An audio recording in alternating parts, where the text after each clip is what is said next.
getting dark. Whew. I'm in for a cold night.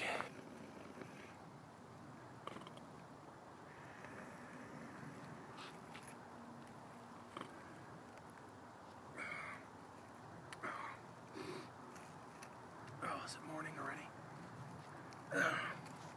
Oh, what a long night. Oh, it's so cold out here. Good thing I had these Venetian ferns to keep me warm. These are a real salvation in cold places like here. Keep off the bears. All right, we've got to hold on to these. Got to take them with us. There's no telling how late it's going to get. Sun's just coming up now, so I got to get going. Oh, these are fantastic. I found these over here in the brush. These are bob beans, and essentially what they're for is outside is this really tough endoskeleton, but inside there's this delicious treat. Fantastic. So we're gonna head back into the brush. I'm gonna fill up on these, and you know, I gotta get going on this because it's really tough being out here alone, all by myself. All right, let's head to the brush. In the Connecticut wilderness. I made this out of some bamboo tree leaves and some more of that animal I caught in the wild. There's movement all around me. I can't figure out what is moving around me, but it is a little bit of a, I don't know, it's coming from somewhere. I'm gonna pull some of these leaves in and get warmer. I don't know what the fuck they are. Oh, are you? Oh. So we're heading back into the brush, and I gotta avoid again these horrible bushes. The prickers are extremely poisonous, but I gotta get back out here. Hiya! There we go. I gotta use my wilderness karate that I learned back in Guam to get through this tough brush. Oh my goodness. I didn't even notice. I've been spending all my time trying to survive. I didn't even notice the weather became inclement. Good thing I held on to these ferns. These are nice and dry. Those keep it's just completely dry. Now, what I have to do is I have to now find a way to keep myself dry, and the best way I can think of doing that is create a ghillie suit. And what a ghillie suit is, it is a epidermal layer that'll keep the water off and it'll keep me dry. And I'm gonna make it out of this. This is absolutely perfect. So what I'm gonna do is I'm gonna come over here and I'm gonna go ahead and utilize this terraform rock, and I'm going to go ahead and create my ghillie suit with this, because everybody knows that the best thing to protect from nature is nature and start. So I am now going to make my ghillie suit out of this, and essentially what I have to do is I have to interwove every one of these fibers together to make almost a waterproof mesh, because I want it completely waterproof, almost. So what I'm going to do is I'm going to interwove these together, but first I have to make a mesh. So what I'm going to do is come on in here. The problem is there's this wire from this ancient civilization. You know, that's the biggest problem, but I'm going to get started on this. This is how we make a ghillie suit. 6 hours later. Well, I got it. Took me a while, but I made a pretty sweet ghillie suit. You know, I didn't have much to work with, so I had to scrimp up what I could in the time that I had, and now I feel much more confident that I'm are waterproof and I'm protected from the Kodiak mongoose bear, just in case they can't see green, the color green. So I'm perfectly in camouflage from that, so that puts a big ease on my mind. What I'm going to do now is the last shelter just wasn't working out. It's hard when you're by yourself, so I got to go find a new one. So I'm going to head up in a northeasterly direction. I'm going to try and find another shelter. Let's go.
find my way.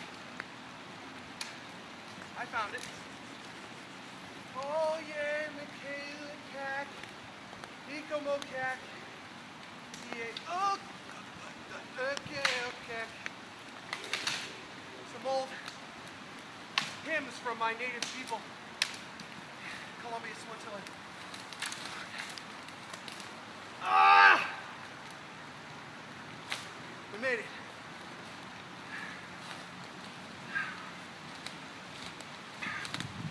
What is that? Over there. That was a rough climb. I gotta get up and around. Oh, this is so hard being alone.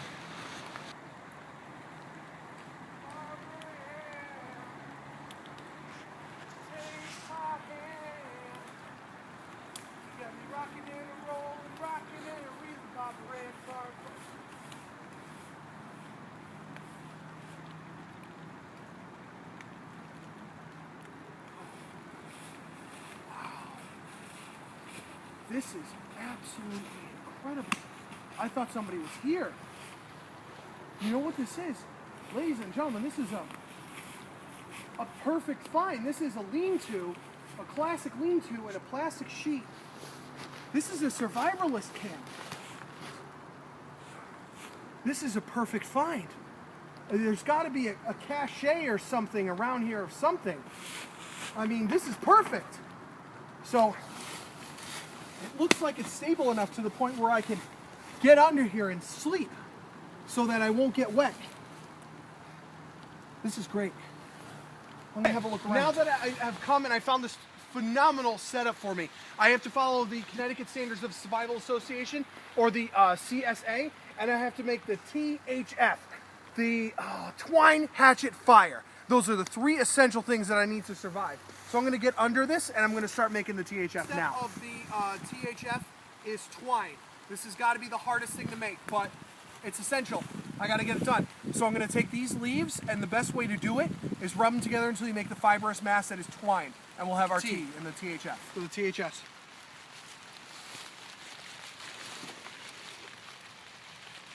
Oh, I feel it. I feel it starting to come out. Okay.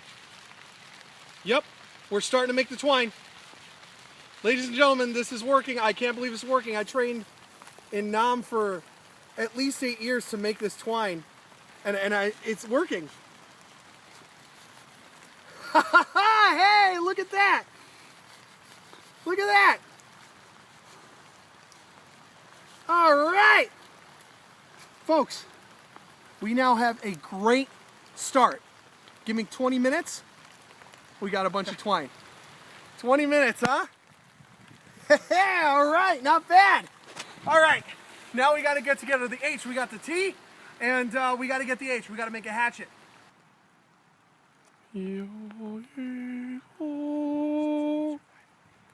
Survival in the woods. Word. All right. So, got to keep my spirits up. Okay. Let's go find materials to make the H.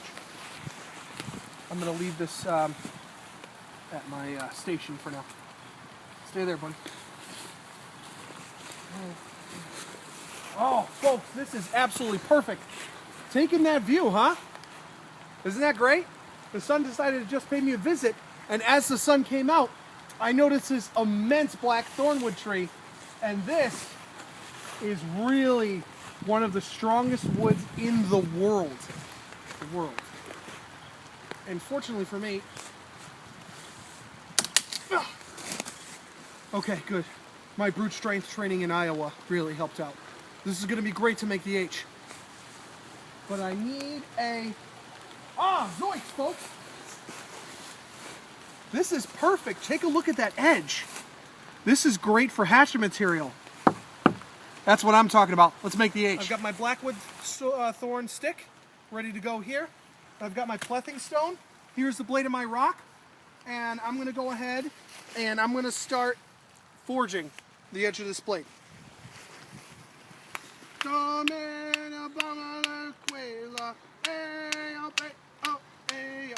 I still got an edge starting to form. This is great. Okay, Please so stop. great news, folks. I did it. With the twine and the stick and the quill thing and all that good stuff, I made my hatchet, and it is so strong. I bet you I can chop that tree right down right now. But the biggest thing we have to do now, folks, is, I hate to get somber, but F is not going to happen today. Though we do have a great surprise, folks. If you turn around, take a look at what we have here. Going all the way up and around. Sometimes nature just blows you away here in Connecticut. Survival may be tough, but nature always wins beautifully. Let's get to work. Ladies and gentlemen, this is intense. Do you know what this stands for? We have feathers and a square. Essentially what this means is life around a hidden treasure. That means that there is definitely a cache here somewhere. And we've got to find it. Okay. I am looking for the cache, and I do not see any more signs. The cool thing is, this is a dusty willow tree, and I can actually ingest some of its fur and get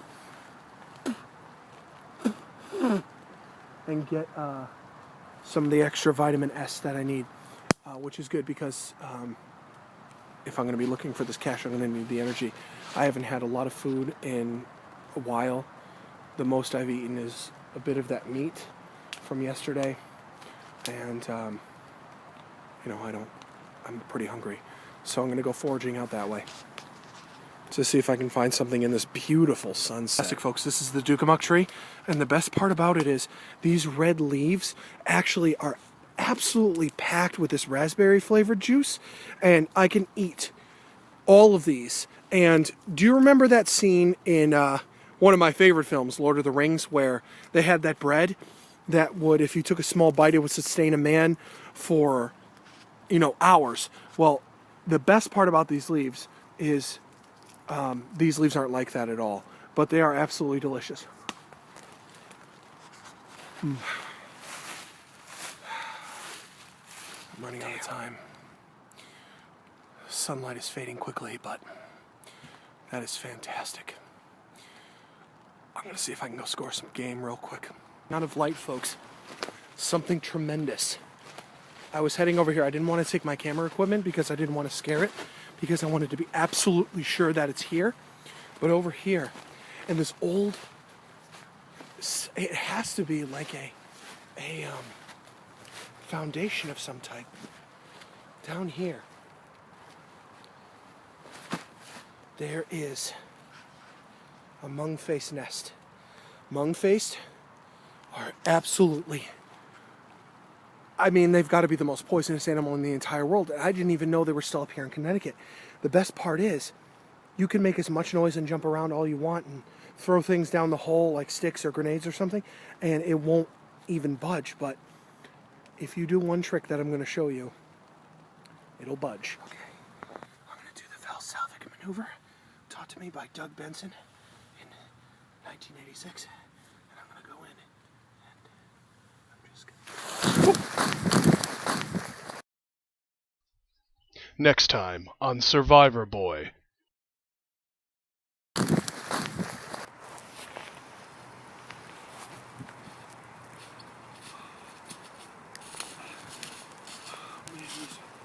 Connecticut woods. Oh, I see it.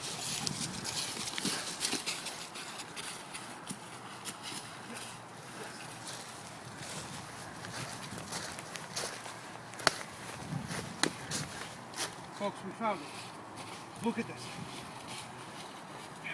It seems to be like a trapdoor, but we have a problem.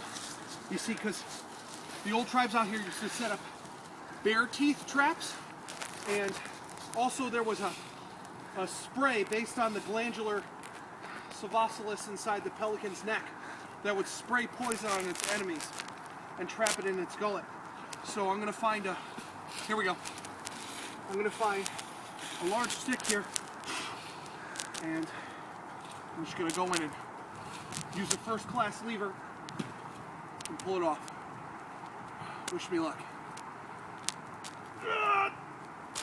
Okay. Oh no. Yeah.